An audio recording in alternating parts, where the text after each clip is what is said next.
Programme में एक बार फिर आपको खुशामदीद कहती हूँ नाज़रीन। भारतीय क्रिकेट बोर्ड जिन्होंने खुद अपने खोदे हुए गड्ढे में अब गिर गए बेचारे। पाकिस्तान क्रिकेट बोर्ड ने एक मरतबा फिर बड़ी बेहतरीन इनिंग्स खेली है। पाकिस्तान में होने वाली आईसीसी चैंपियंस ट्रॉफी के रंग में भंग डालने वाले बीसीसीआई को अपने घर में होने वाले एशिया कप से हाथ धोने पड़ गए हैं। 2025 का एशिया कप अब 9 से 28 सितंबर तक मुत्तहदा अरब इमारात में होगा। भारतीय क्रिकेट बोर्ड जो 2 रोज पहले ढाका में होने वाले एशियन क्रिकेट काउंसिल के इजलास के बॉयकॉट की धमकी दे रहा था और रवा साल एशिया कप के इनेकाद को सबूताज करने की भोंडी सी कोशिश कर रहा था, अब उनके साथ हुआ कुछ यूं है कि उसकी हर साजिश को चेयरमैन पीसीबी मोहसिन नकवी साहब ने किस तरह से बनाया है, अपनी बेहतरीन हिकमत अमली से किस तरह से नाकाम बनाया है कि हुआ ये है कि जो यूएई में एशिया कप में शिरकत के लिए भारत अब आमादा हो चुका है, जो 2 रोज पहले धमकियां दे रहा था। एशिया कप के शेड्यूल में पाकिस्तान और भारत की टीम्स को एक ही ग्रुप में रखा गया है और इवेंट में पाकिस्तान और भारत के दरमियान ग्रुप मैच जिनका आगाज होगा 14 सितंबर को खेला जाएगा और 20 सितंबर से सुपर 4 मरहले का आगाज होगा। पाकिस्तान और भारत सुपर 4 मरहले तक पहुंचे तो उनका मुकाबला 21 सितंबर को होने का इम्कान है। भारत और पाकिस्तान के अलावा जो बाकी दूसरी टीमें हैं यानी श्रीलंका, बांग्लादेश, अफगानिस्तान, यूएई, ओमान और हांगकांग की टीम्स इस टूर्नामेंट में शरीक हो रही होंगी और ये एक वो सिचुएशन है जो पाकिस्तान के लिए क्रिएट करने की भारत ने कोशिश की थी, पाकिस्तान के हाथों से इवेंट छीनने की कोशिश की थी और अब खुद ही उनका किया हुआ उनको भुगतना पड़ रहा है। एक और नाज़रीन अहम मामला, एक और तकलीफ दे मामला कि जिस पर मुझे याद नहीं पड़ता कि मैंने पिछले चंद सालों के दौरान गजा से मुतालिक कोई अच्छी या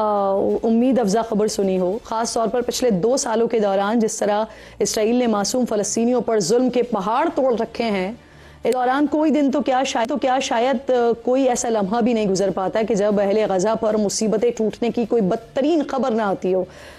कल भी हमने आपको बताया था कि किस तरह इसराइल इमदाद रोक कर अब फ़लस्तीनी बासियों को भूख और प्यास से तड़पा कर मार रहा है। मैं मुसलसल अपने प्रोग्राम में फ़लस्तीनियों पर हो रहे मजालिम का नोहा पढ़ रही हूँ और दुआ करती हूँ कि फ़लस्तीन वालों को भी सुकून और अमन नसीब हो, उनके बच्चों को भी हमारे बच्चों की तरह हंसता खेलता खिलखिलाता हुआ बचपन नसीब हो। और रोज़ ये दुआ करते हुए भी ना मेरे हाथ कांप उठते हैं।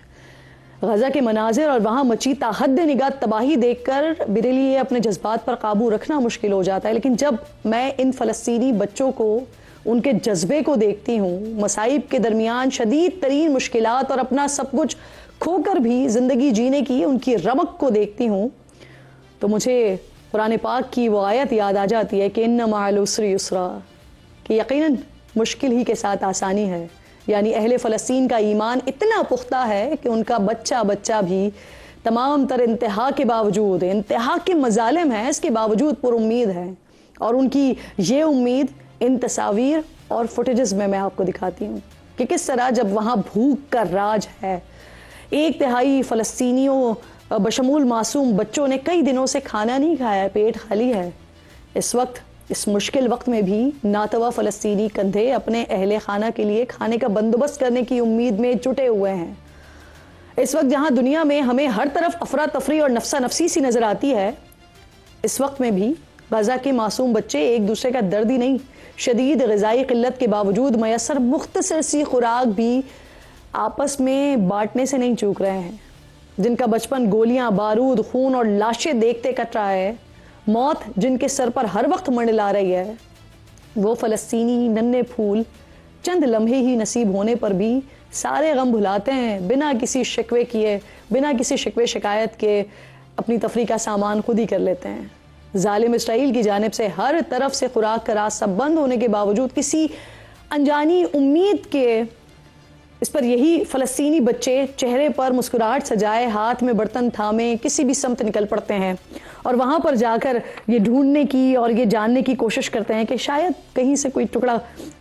उन्हें मिल जाए। इनके फूल नाज़रीन हर मुश्किल सहकर भी ज़िंदगी जीने का फ़न बहुत अच्छे से जानते हैं या सीख चुके हैं, लेकिन हैं तो ये बच्चे ही ना। दर्द जब हद से गुजर जाता है और जब भूख बेहाल कर देती है तो इनका दर्द कभी कभी नन्ही आंखों से आंसू बनकर छलक जाता है, तो कभी ये खुराक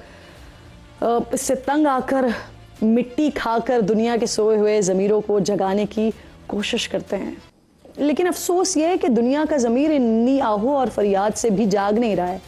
उम्मत मुस्लिमा तो किसी ख्वाब गफलत में मशगूल है और मगरिब को फ़लस्तीन में इसराइल के हाथों ढाया जाने वाला यह कहर जुल्म तक नहीं लगता। वो इसराइल जो हमास के नाम पर पूरे फ़लस्तीन को खंडर और लाशों का समंदर बना चुका है,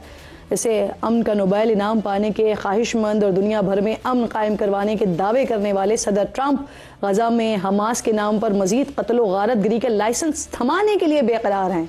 जिस तरह अहले फ़लस्तीन और ख़ास तौर पर वहाँ के बच्चों की उम्मीद देख कर उम्मीद पर दुनिया कायम होने की बात पर यकीन होने लगता है, वहीं इन हालात में भी खुद को महज़ब दुनिया के आला इंसान होने के दावेदारों की बेहिसी देखकर इंसानियत पर से भरोसा भी उठने सा लगता है। वक्त ख़त्म हो गया प्रोग्राम का, इनसे मुलाकात होगी कल। अपना और अपने मुल्क का ख़ास ख्याल रखिए। फ़लस्तीन को, कश्मीर को अपनी दुआओं में याद रखिए। अल्लाह ने की बात।